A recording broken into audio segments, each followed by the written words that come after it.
విశాఖపట్నంలో పలు చోట్ల భూ ప్రకంపనలు చోటు చేసుకున్నాయి.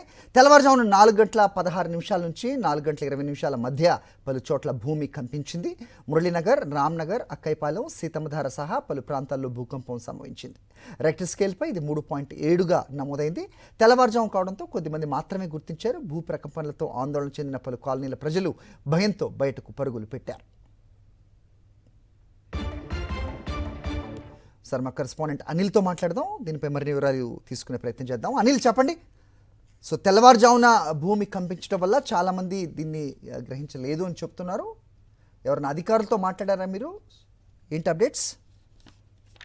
అది ఉదయం 4:19 ప్రాంతంలో భూకంపం సంభవించింది. దాని ప్రకంపనలు కూడా దాదాపుగా ఉమ్మడి విశాఖ జిల్లా వ్యాప్తంగా కూడా కనిపించాయి.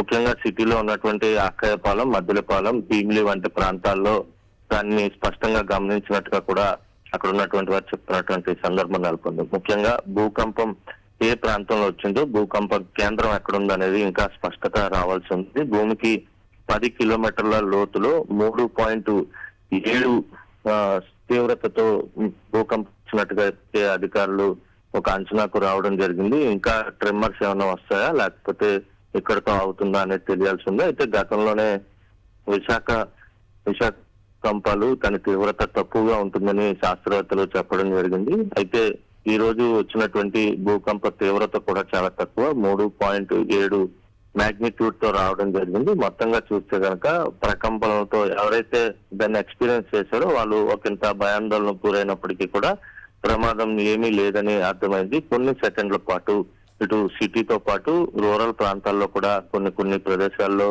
భూమి కంపించినట్టుగా కూడా సమాచారం అందుతోంది.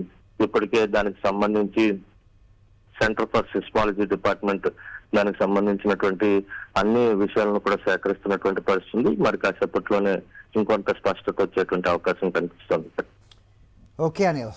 సాక్షి టీవీ ప్రసారాలను నిలిపివేయడం చట్టరీత్యా నేరం. సాక్షి టీవీ ప్రసారాల కోసం మీ స్థానిక కేబుల్ ఆపరేటర్ని వెంటనే సంప్రదించండి. డిటిహెచ్లో, ఇంటర్నెట్లో కూడా సాక్షి టీవీ ప్రసారాలను వీక్షించవచ్చు.